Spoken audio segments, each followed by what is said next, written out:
মাননীয় ফাল্গুনীরা শুধু এটুকু আমরা দায়িত্ব নিয়ে বলবার ধ্বংস করুন এই বারবার আমাদের ভাষণ আর ভালো লাগে না। শেষ করতে যায় যে কথাটা বলে স্বামীজির দর্শন মানে হচ্ছে শিক্ষা। আমাদের আদর্শের নাম একদিক থেকে আমাদের আদর্শ সর্বকালের সর্বশ্রেষ্ঠ স্বাধীনতাবিদ মোহনদাস করমচাঁদ গান্ধী। গান্ধীজি স্বামীজির মতো বলেছিলেন, আমি যখন বাড়িতে থাকি আমি কট্টর হিন্দু, আমি যখন পুজোতে বসি আমি তখন কট্টর হিন্দু, কিন্তু যখন আমি বাড়ি থেকে বেরিয়ে যাই আমার স্লোগান থাকে বন্দে মাতরম। আমার মাতৃ হলে আমার মাকে যেমন প্রণাম। উনি বলছেন বিবেচন করে এই জন সেই জন সেদিকে জন্মদিন, স্বামীজির আনন্দের জন্মদিন। ওনার সম্বন্ধে বলতে গেলে তো সারাদিন কভার হয়ে যাবে। কর্তব্য হল ওনার পদাঙ্ক অনুসরণ করা।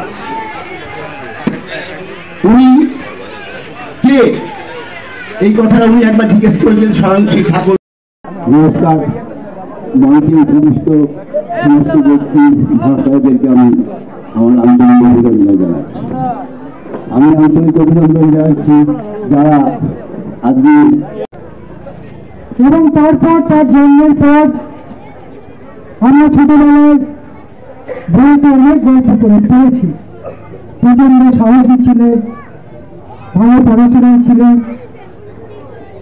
এই করতে করতে তিনি রামকৃষ্ণ দেবের অত্যন্ত প্রিয় হয়ে ছিলেন। মানে যেটা বলে একজন সেরা শিষ্য, কাছের শিষ্য তিনি ছিলেন। কিন্তু দুঃখের বিষয়, ভারতবর্ষের জন্য, ভারতবাসীর জন্য স্বামী বিবেকানন্দ অনেক কিছু করে গেছেন।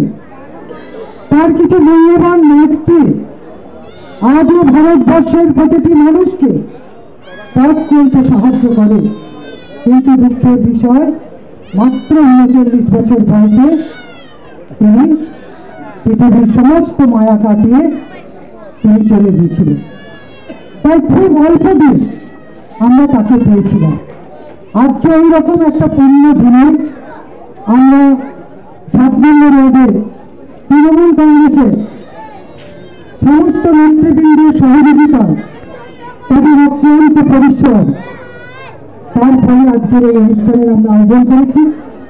আমি প্রথমে জনাব থেকে সংসদ রায় থেকে শুরু করে এখানে যে টিম যাদের অক্লান্ত পরিশ্রমে আজকের এই সুন্দর অনুষ্ঠান, তাদের সকলকে আমি তৃণমূল কংগ্রেসের পক্ষ থেকে অনেক অনেক ধন্যবাদ এবং